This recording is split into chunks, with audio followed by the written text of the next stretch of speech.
how they came from that point over there, probably a little bit dark, to a point higher and still rising on a trajectory.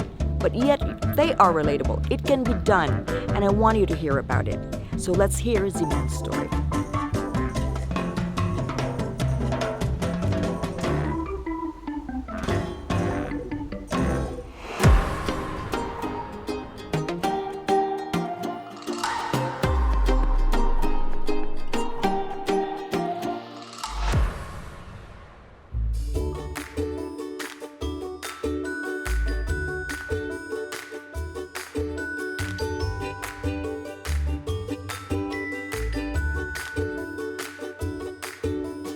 So today I am filming cooking. 3 dishes.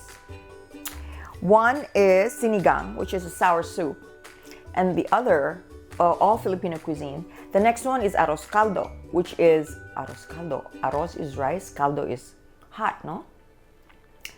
And it's you'll see it later. It's a soupy kind of rice with chicken and all that. We usually have that when we are sick. Our mothers give that to us because it feels good. And the last one is a little bit ethnic. It is squid. All right, so I'm going to take out all my ingredients now. And this is my struggle. My struggle is taking things out of stuff. Like just taking this out of the plastic is like a struggle for me.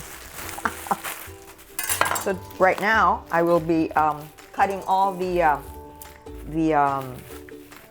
ingredients. Cutting all the ingredients. Getting it ready. So as you can see, I'm not really set up for cooking filming, you know. I'm just acting like I normally do when I cook as an ordinary human being. You know, not like a chef, that kind of thing. We'll be using tons of garlic right now. Oh my God, I'll be pounding lots of garlic later. Pounding. So let's take all of this garlic out. And I'm also very neat. So I don't know if it's good or bad. I guess it's good. I watch a couple of chef episodes, just 1 or 2, and they are neat. They're very organized. I think you have to be organized to be able to get anything done.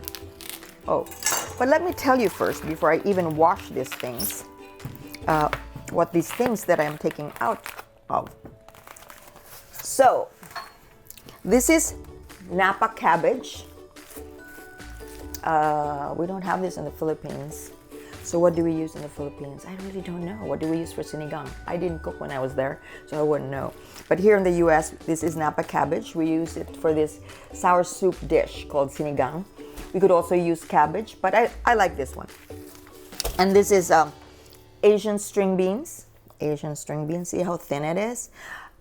It has a different taste. It's not something that, oh my God, it's string beans, no.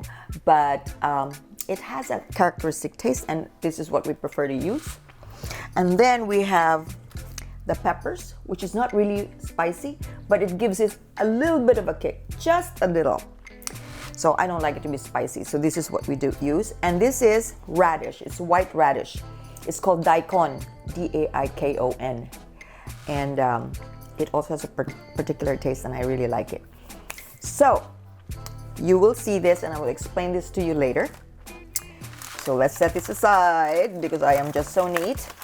There. Now to get my...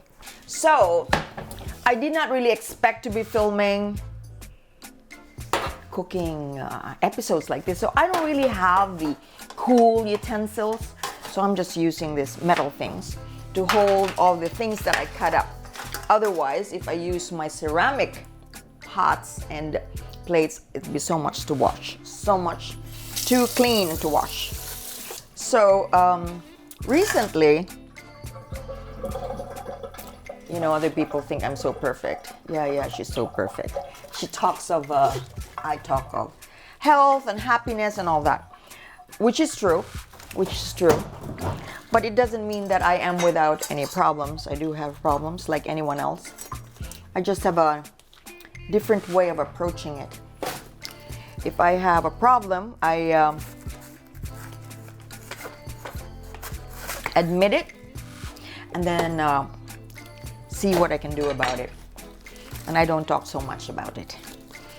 Maybe I will talk about it if it is solution related, which you will hear later of how I think. And despite whatever stresses I have, I'm always able to manage it. There was one point in my life when I was so stressed because I'm a single mom, and I went to therapy, and this test that I took said that I am, from a level of 1 to 10, I am level 8 stressed. So that's very high stress. For a long time too, I was like that. So I've decided to change my diet. So with this dish that I am cooking, this dish requires a lot of vegetables, or, you know, I'm going to put extra vegetables so that I'm going to change my diet now. I love to eat meat. It's not like, oh my God, I'm eating meat every day, but I love to eat meat. I love steaks, which probably I will still have every so often, but I'm going to totally change my diet. I'm going to have more vegetables now. And I'm not so crazy about fish, but maybe I will have fish now, and chicken. So that's why for this cooking, I have a lot of vegetables. And then for this vegetable, by the way, when you cook this, this one becomes very chewy and sometimes it's hard to swallow. This is just what I noticed.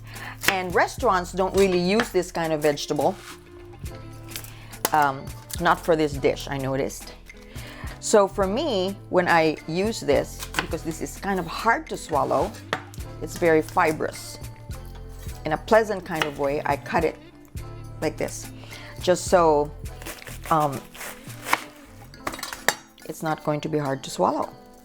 It's really tasty too, because what happens is in this sour soup with this vegetable, the sourness of the soup will sink into this vegetable. So there you go. There you go. So I may not be a chef, but I've learned some tricks that my grandma has taught me, and I'm going to share with you as we go along, just as I share with you why I cut this into little pieces.